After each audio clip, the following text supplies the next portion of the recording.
someone or something crawling around out here. Did you see what it was? Was it a person or an animal or? I can't tell. All I know is that my central light came on and I just happened to glimpse and see this thing running across the yard. A good-sized man or something. It looks like a man. I don't know what it was, just that it ran across the yard. Okay. You've had problems in the neighborhood before? Yeah, my dog was killed here just recently. I don't know what it was. Whatever it is, it's running. I couldn't catch it if I was going to chase it. So whatever it was standing up. I'm out here looking through the window now and I don't see anything. I don't want to go outside. Jesus Christ, you better... Sir? See ya! Hello? Get somebody out here. What's going on now, sir? That son of a bitch is about 6'9", I don't know. Do you see him now, sir? Yes, I'm looking right at him. Uh-oh. Okay, hang on. He's right... Is he in your yard, sir? Yeah, God, he's big. Okay, what's he doing in your yard? He's looking at me. Oh, and the guy is on foot. I don't know what... It's a big... real big person. That's all I can say. Okay, but it is a person. Yeah, I'd say it was a person, somebody really big.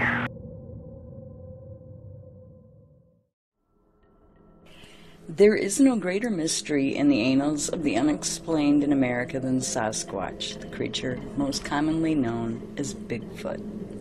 Reports of giant, man, and ape-like monsters have been documented all over the country, although primarily in the forested regions of the Pacific Northwest.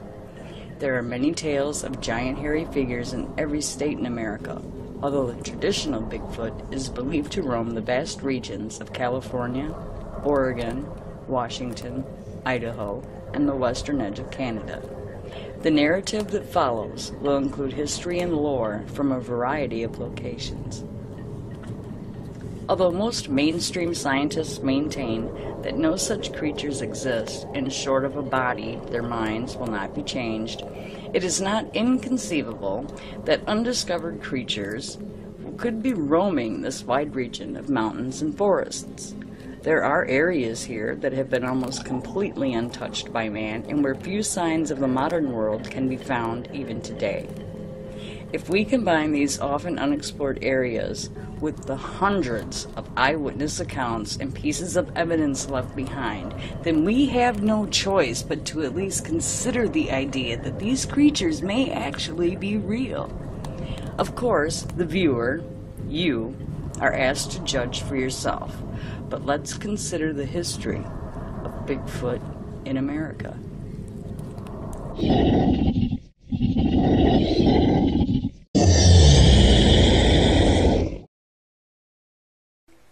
According to the many eyewitnesses, Sasquatch averages around 7 feet in height, sometimes taller, sometimes shorter. They are usually seen wandering alone, and hair covers most of their bodies. Their limbs are usually powerful, but described as being proportioned more like people than like apes. However, their broad shoulders, short necks, flat faces and noses, sloped foreheads, ridged brows, and cone-shaped heads make them appear more animal-like. They reportedly eat both meat and plants, and are largely nocturnal and less active during cold weather. These creatures are almost commonly reported as being covered in dark, auburn-colored hair, although reports of brown, black, and even white and silver hair do occasionally pop up. The footprints left behind these unknown creatures ranges in sizes from about 12 to 22 inches long, with around 18 inches being the most common. They are normally reported to be somewhere around 7 inches in width. The stories of Sasquatch and reported man-like creatures have been part of northwestern American history for generations. Native American legend and lore is filled with creatures that sound a lot like Bigfoot in description. One such creature was the Wendigo. While this creature is considered by many to be the creation of horror writer Algernon Blackwood in his classic terror tale of the same name, the spirit was considered very real to many in the Northwoods and prairies. Many legends and stories have circulated over the years about a mysterious creature who was encountered by hunters and campers in the shadowy forests of the upper regions of Minnesota. In one variation of the story, the creature could only be seen if it faced the witness head-on, because it was so thin it could not be seen from the side. The spirit was said to have a voracious appetite for human flesh, and the many forest dwellers who disappeared over the years were said to be victims of the monster and were actually eaten. The American Indians had their own tales of the Wendigo, dating back so many years that most who were interviewed could not remember when the story had not been told.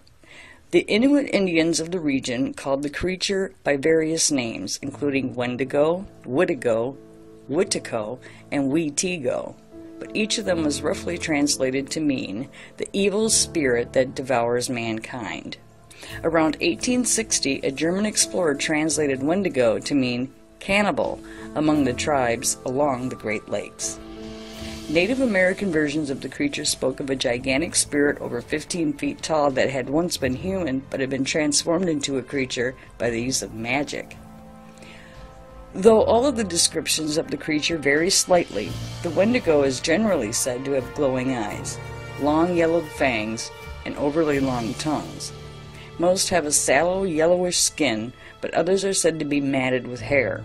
They are tall and lanky and are driven by a horrible hunger. But how would a person grow to become one of these strange creatures? The Yakima Indians of the Pacific Northwest had a tradition of a Ka-Lin-Me, which was a devourer of people, and the Hubia Indians called the man-like beast the Oma, a demon of the wilderness. The Nisqually tribe of western Washington had the Siatko, which was a gigantic hairy beast, and the Tenatco was known by the Casca.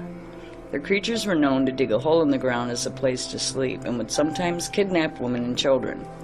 Most of the woodland giants in the lore of the Native Americans seem to be more aggressive than the creatures we know as Bigfoot today, but there is a little mistaking them for something else.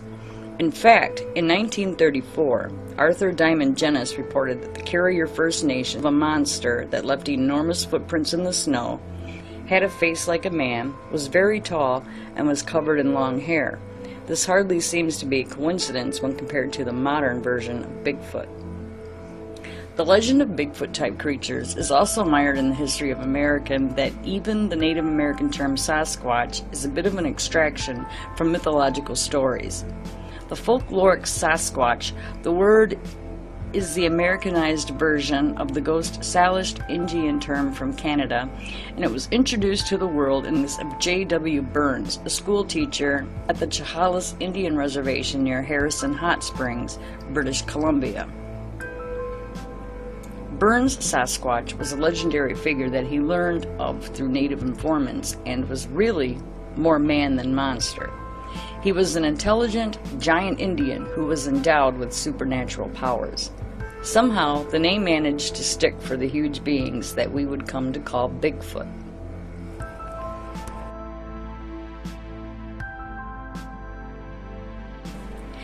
In 1901, an account of a Sasquatch encounter appeared in the Daily British Colonist. In this story, a lumberman named Mike King stated that he was working alone on Vancouver Island near Campbell River because his Indian packers had refused to accompany him because of their fear of the monkey men, they said, lived in the forest. Late in the afternoon, he observed a man-beast washing roots in the river, and when the creature became aware of King, it cried out and ran up a hill.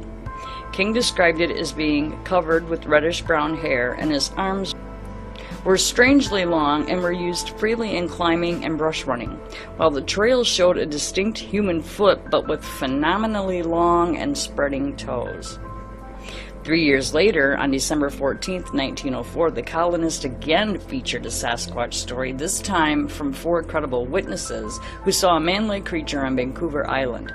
In 1907, the newspaper told of the abandonment of an Indian village due to the inhabitants being frightened away by a monkey-like wild man who appears on the beach at night who howls in an unearthly fashion.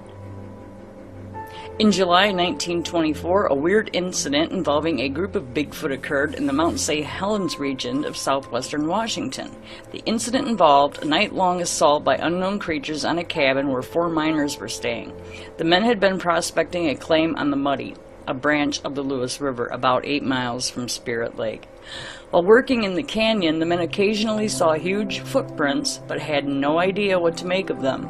And then one day they saw a huge ape-like creature peering out from behind a tree, and one of the men fired his gun at it. The creature was apparently struck, but it ran off.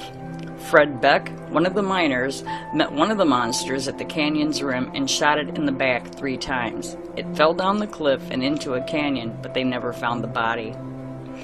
That night, the apes struck back, starting an assault on the cabin where the men were staying by knocking a heavy strip of wood out from between 2 logs of the cabin. After that, there were repeated poundings on the walls, door, and roof. Luckily, the cabin had been constructed to withstand heavy mountain snows, and the creatures were unable to break in. However, they did begin using rocks to hit the roof from above, and the miners became nervous enough to barricade the doors. As the creatures began thumping around on the top of the cabin, as well as battering the walls, the men fired shots through the walls and the roof, but to little effect. The noises and attacks continued until nearly dawn, ending after about 5 hours. Even though the cabin had no windows and the men could not see what was attacking them, Beck later told Bigfoot researcher John Green that he was sure that more than 2 creatures had been outside.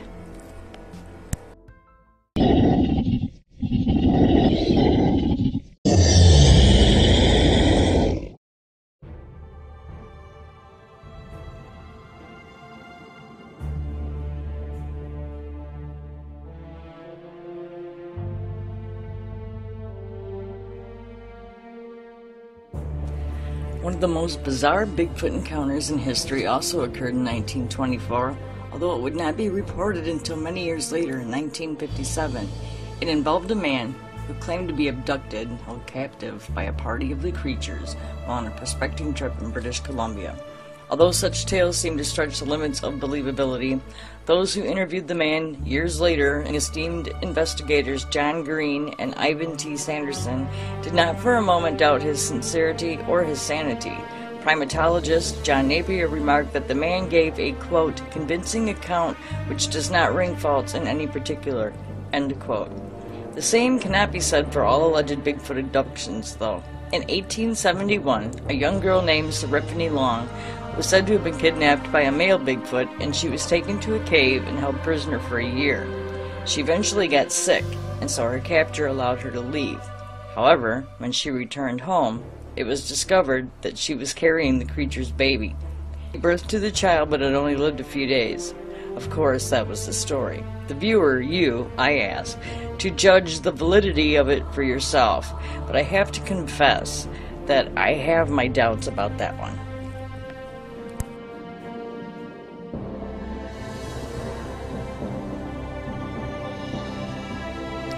However, it's tough to feel the same way about the ordeal of Albert Ostman, who was prospecting for gold near the Toba Inlet in British Columbia in the summer of 1924. He claimed that he was abducted by Bigfoot, but his detailed accounts of the creature's habits and activities remain unique to this day, leading many to wonder if perhaps he was telling the truth after all. Toba Inlet in British Columbia was a secluded wilderness in 1924 when Albert Ostman decided to visit there during a much-needed vacation. The construction worker and lumberjack liked to prospect for gold as a hobby. In addition to doing some hunting and fishing, he planned to search for a legendary lost gold mine that was rumored to be in the area. Ostman hired an Indian guide to take him to the head of the inlet, and on the way, the Indian told him about a white man who used to come out of the area laden with gold. When Ostman asked the guide what happened to the man, the guide replied that he had disappeared and probably been killed by Sasquatch. Ostman scoffed at that story, not believing a word of his tall tale.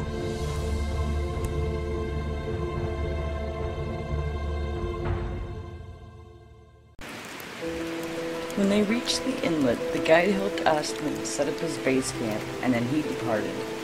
Ostman had paid him to return in 3 weeks. For the first week or so, he hunted and fished a little for food and spent quite a bit of time hiking in the woods and searching for any traces of the lost mine. He was quite casual about the search, though, enjoying the outdoors and the freedom away from his work. Then one day he returned to camp to find that his gear had been disturbed. Nothing was missing, but it had all been moved around. Ostman assumed that a porcupine or some small animal had been looking for food. He tried to stay awake for a couple of nights to try and catch the annoying animal, but each time he fell asleep. On both mornings when he awoke, he discovered that food was missing from his pack.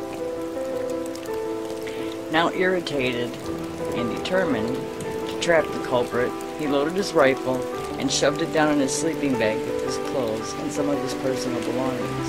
He planned to stay awake the entire night and drive off the pesky animal. Despite his intentions, though, Osman fell asleep.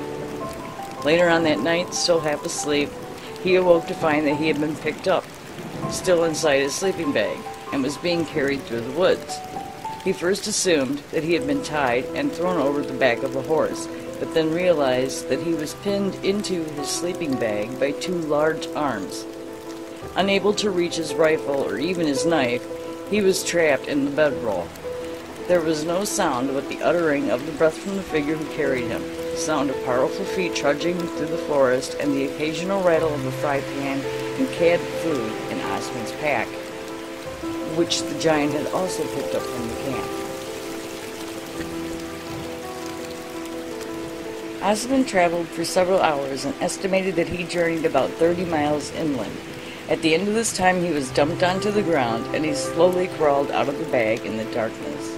His whole body ached from the trip, and he was trying to massage some feeling back into his legs. The sun came up, and the prospector got his first good look at his abductors. Squatting nearby were four hairy giants, the same type of creature that had been described to Osman by the Indian guide.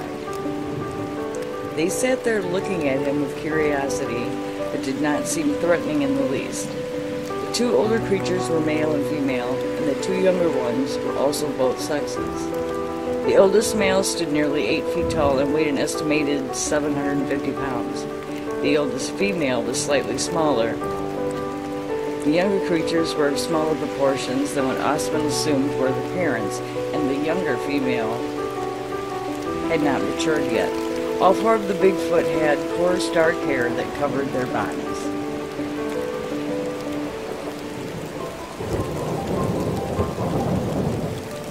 Osman later recounted that the older female seemed to object to his presence during the first day of his captivity.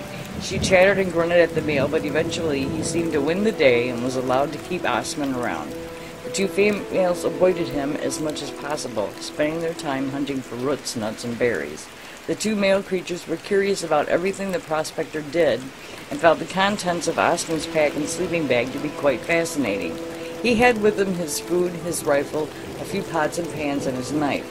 They often looked at these items but never touched them, although the oldest creature was very interested in Osman's snuff box and its contents. This keen interest would eventually prove to be an integral in Osman's escape. 2 days into his captivity, Osman tried to run away. The Sasquatch lived in a small, 10-acre basin that was cut between two cliff walls. A narrow break in the rock provided the only entrance. When Osman tried to slip out of the valley, the oldest male quickly caught him and pulled him back into the basement. He considered using his rifle and trying to shoot his way out, but knew that if he did not kill the creature with the first couple of shots, the beast would surely tear him apart.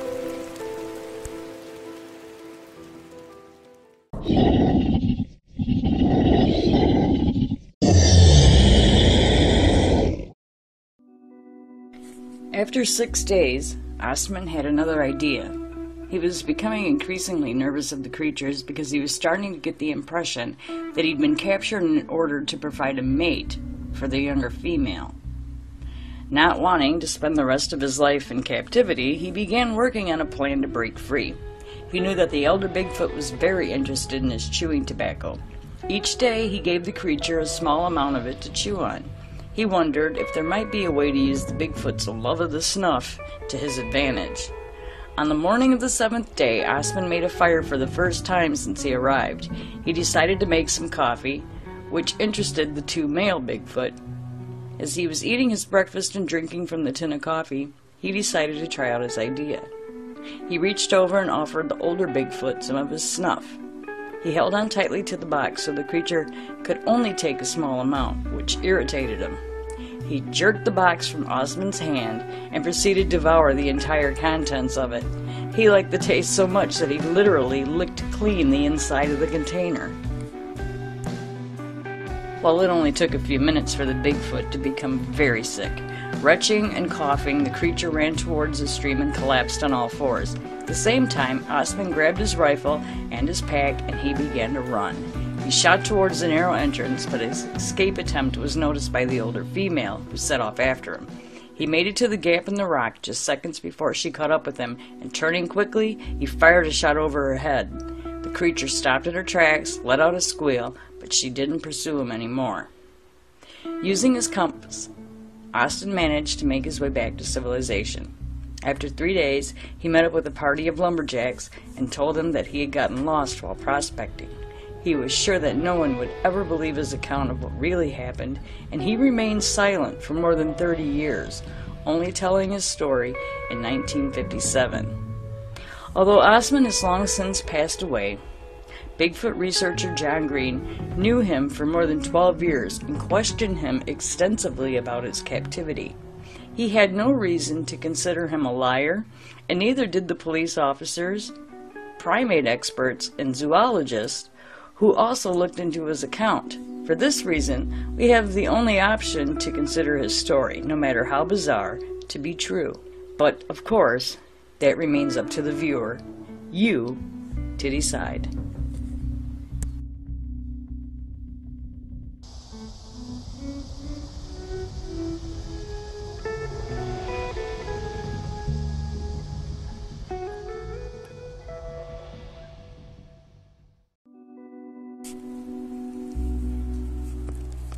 Sasquatch sightings and encounters continued and were mentioned only occasionally and in mostly Canadian newspaper accounts.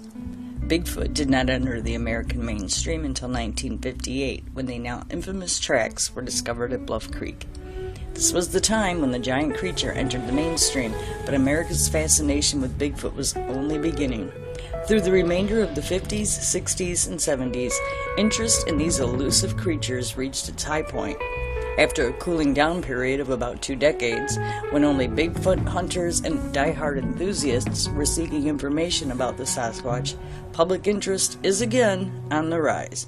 New attention has been given to some of the evidence that's been collected for the creature's existence, including plaster casts of footprints, possible fur, photographs, and film. Let's take a look at some of that evidence, and the viewer, you, can judge for yourself how credible much of it actually is. Let's start with the most famous piece of evidence of all time.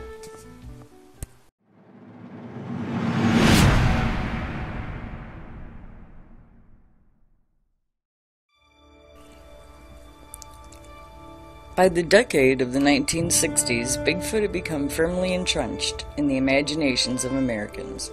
Though scientists refused to admit that what witnesses could be seeing was actually what they claimed to be seeing, a number of investigators had begun seeking out witnesses and venturing into the forest hoping to catch a glimpse of one of the monsters. Books began to appear and articles began to generate even more interest with the readers of magazines like True and Saga. Among the amateur investigators who went looking for Bigfoot was Roger Patterson, a one-time rodeo rider, hopeful documentary filmmaker, and Bigfoot hunter. In 1967, Patterson was barely scraping by as an inventor and promoter, but his interest was piqued by a 1959 True magazine article about Bigfoot. From then on, he devoted as much of his spare time as he could afford roaming the woods of the Pacific Northwest in search of the creature. Patterson always carried with him a motion picture camera on his expeditions, hoping that he might be able to catch one of the monsters on film. Around 1:15 in the afternoon on October 20th, 1967, Patterson and a friend, Bob Giblin, were riding north along a dry stretch of Bluff Creek in the Six Rivers National Forest of Northern California.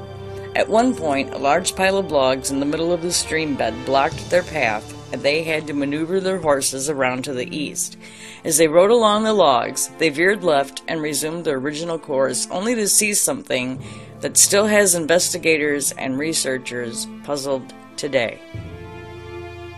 A female Bigfoot stood up from the creek water where she had been squatting and walked away from the approaching men and horses, moving briskly and swinging her arms as she moved toward the forest. At the same time this occurred, all three horses, including the pack horse, began to panic. Patterson's horse reared up and fell over sideways onto his right leg, but managed to stagger back to its feet again. As it did, Patterson quickly reached for the 16mm camera in his saddlebag and began to follow the creature, filming it as he went. Unfortunately, only 28 feet of film remained in the camera, but Patterson managed to use it to record the Bigfoot's escape from 3 different positions.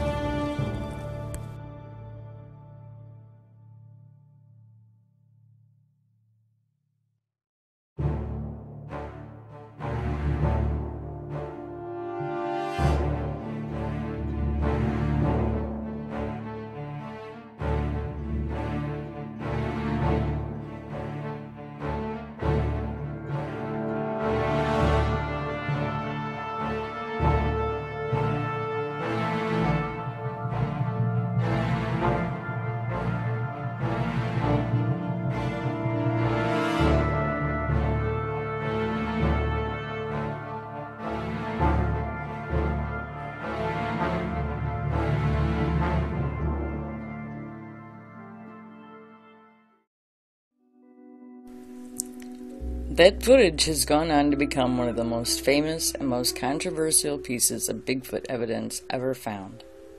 Patterson's life was cut short in 1972 when he died nearly broke from Hodgkin's disease, but he swore to the end of his life that the sighting and the film were authentic. Bob Giblin also maintained that the events really took place and that his friend's film was a genuine article. Giblin did not start out as a believer in the creature either.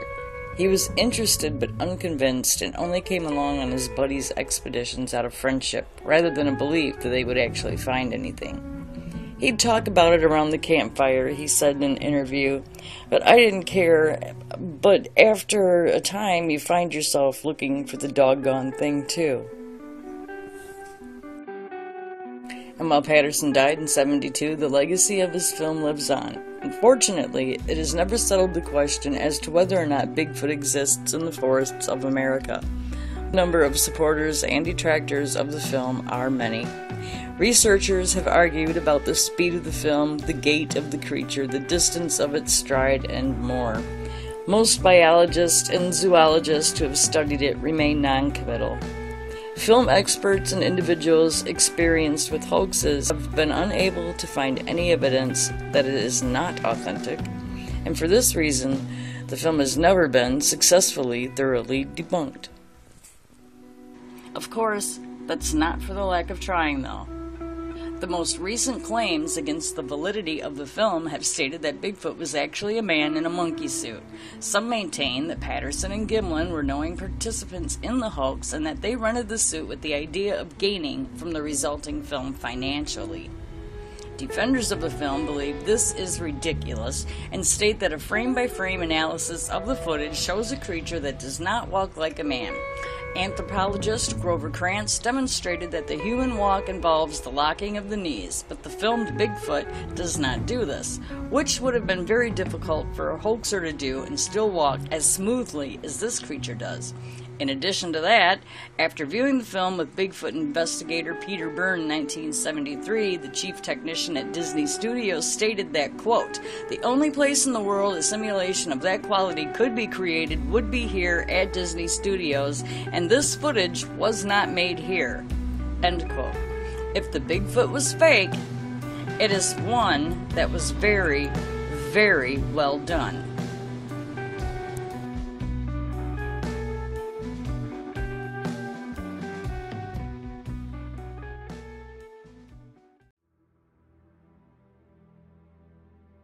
And while the Disney tech may have been overstating the importance of the studio, there were very few places that such a film, or a suit like that, could even have been made in the late 60s. Even the skeptics grudgingly agree that Patterson and Giblin did not have the resources to pull off a hoax of the magnitude of the film, and certainly could not have paid to have a suit like this one created. Only 2 companies could have made a suit like that at that time, and both claimed they did not do so. To make matters even more mysterious, the man in the suit, if there was one, has remained silent for decades, ignoring the opportunity for financial gain by confessing. Interestingly, a more popular theory as to who made the suit has emerged within the last few years. According to some conspiracy theorists, the Patterson Bigfoot was actually a man wearing a suit created by master makeup artist John Chambers, who created the makeup for the classic film Planet of the Apes with Charlton Heston. The debunkers have fixed on Chambers for a couple of reasons, including his award-winning makeup effects for the movie and also for the fact that the movie finished filming on August 10, 1967, just a couple of months before Patterson's encounter. The idea is that Patterson could have easily rented one of the surplus monkey suits for his own purposes. Even though this seems somewhat plausible, the theory has its problems as well. For one thing, the Bigfoot in Patterson film looks nothing like the apes that were created for the movie. The apes in the Planet of the Apes were not suits, but were mostly facial makeup. Were they clever? Yes. But the Bigfoot in the Patterson's film does not resemble these apes at all. The idea that Chambers may have created the Bigfoot suit was apparently the result of director John Landis joking about it to some friends at a party. As anyone who knows anything about Hollywood knows, you can't take every rumor you hear seriously in that town. To make matters worse, Chambers himself repeatedly denied the claims until his death. He told interviewers that he was good, but not that good, in response to the story, and it's been a general consensus that Chambers enjoyed people thinking that he might have made the suit because it bolstered his skills as an artist. The truth is that it's very unlikely that he made it. In spite of this, the story lives on. To this day, the debate continues to rage. Many Bigfoot experts believe that it's valid footage of an unknown creature, but just as many people laugh when the subject is brought up. While I see that it might be possible for Chambers to have created the suit and helped to perpetrate a hoax, I really have to ask if it's plausible. I have no hard evidence to back up my own opinion that the film is genuine. I see both sides of the argument and have followed the debate for quite some time myself. I see nothing here to convince me that this is a suit. Based on the time period, I don't think that enough information had been made available to the general public for someone to have imitated a creature in the way that Bigfoot moves in the Patterson film. Just because Chambers could have made the suit doesn't mean that he did.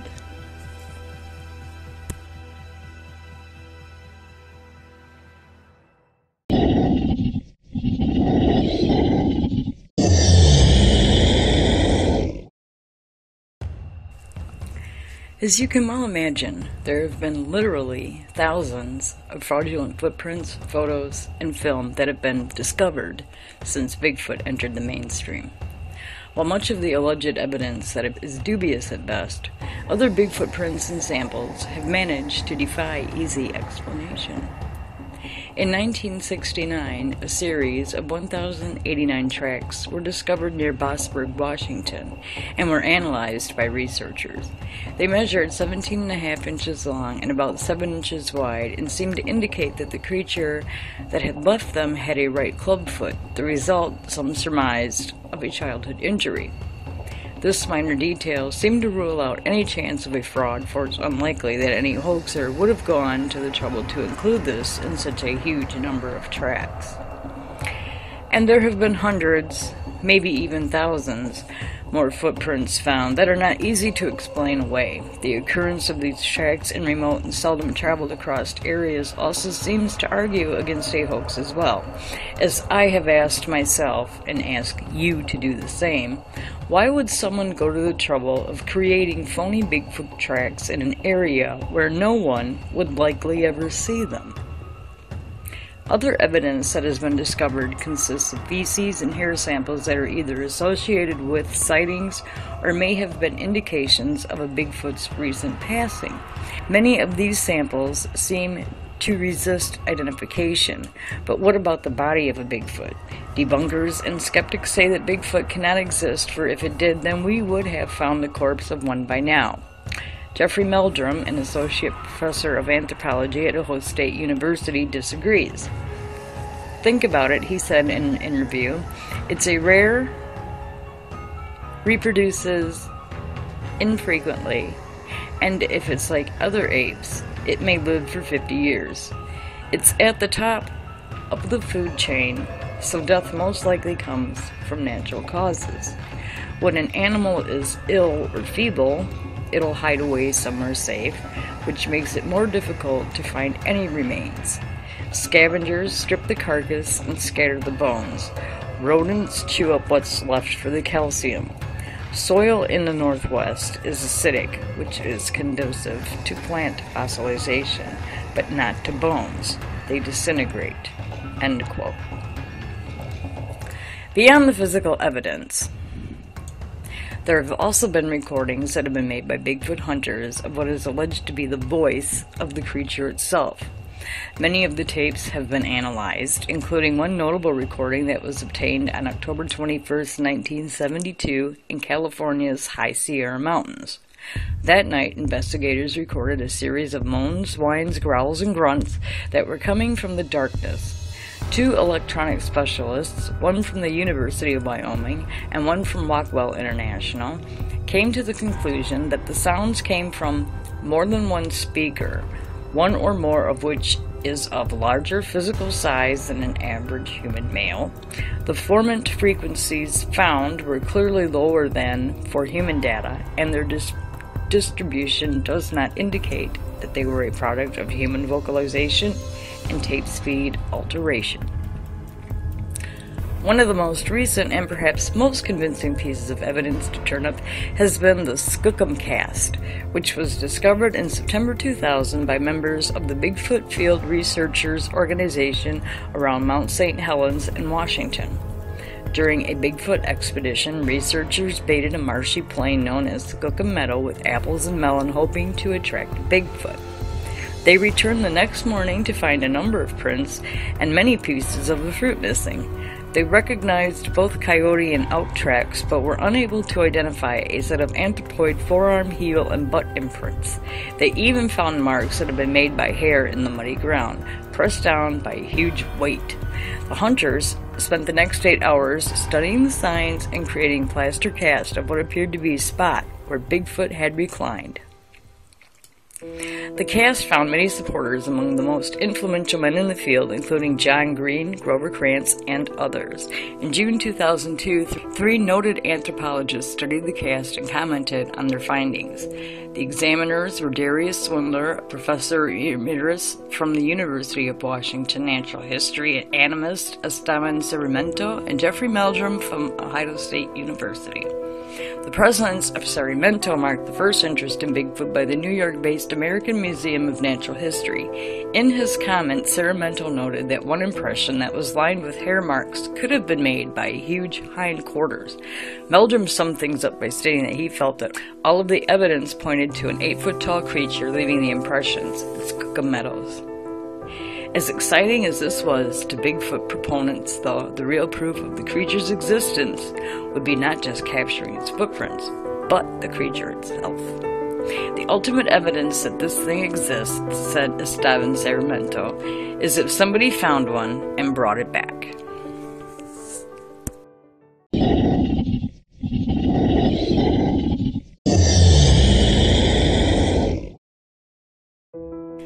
There have been numerous expeditions created to try and track down Bigfoot over the years, and many of the men involved with these hunts have gone on to be considered as seminal figures in modern Bigfoot research.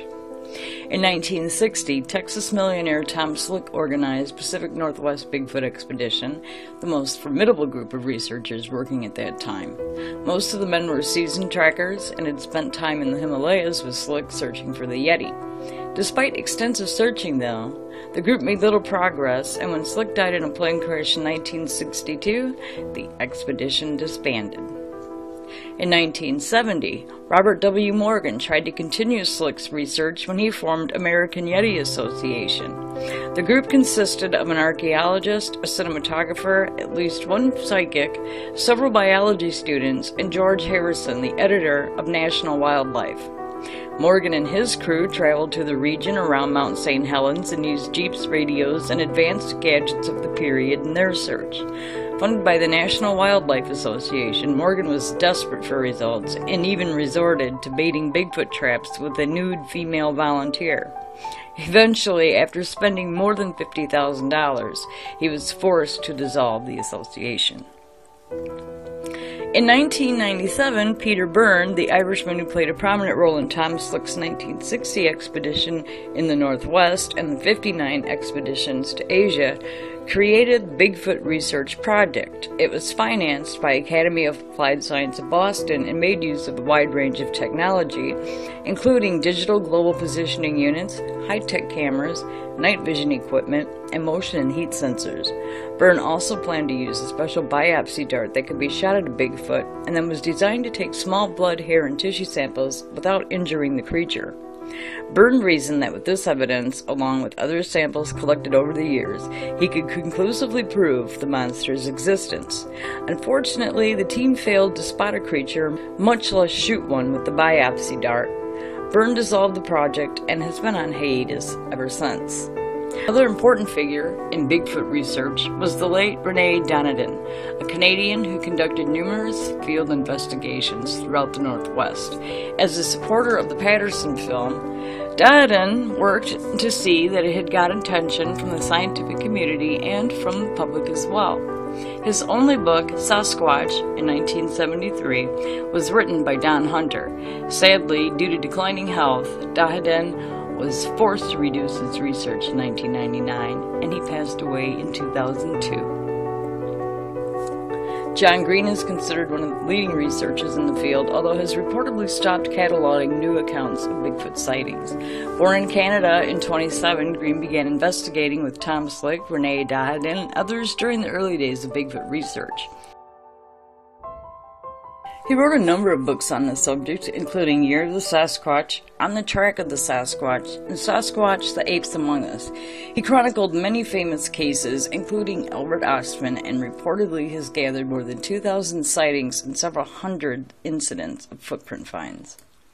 Grover Krantz was the first real scientist to become associated with the study of Bigfoot. He once wrote that, quote, "It is tantamount to academic suicide to become associated with any of these people," end quote.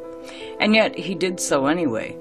As a professor of anthropology at Washington State University, he paid dearly for his fascination with the mysterious creature, by the way of lost promotions and professional ridicule. By the end of his life, though, he died in 2002, he no longer cared. He had first been convinced that there was something out there after the 1969 footprints that had been found near Bossburg, Washington. He and many other researchers, including Rene Dahadan and John Green, studied the tracks that had been left behind by Cripplefoot, as they dubbed it, and while Krantz had little hope that Bigfoot was real at that point, he was soon to change his mind. The professor managed to bring back plaster casts of 17-inch feet, the right foot of which curved like a C and had enormous bunions and splayed toes. Nobody could have faked that. Krantz realized it. He came to believe that Bigfoot may have descended from the Gigantopithecus, a huge primate that roamed southern China more than 300,000 years ago. Its bones are part of the fossil record and may have migrated to North America by way of the Bering Strait when it was still a land bridge. He thought it possible that some remnants of these creatures may have survived.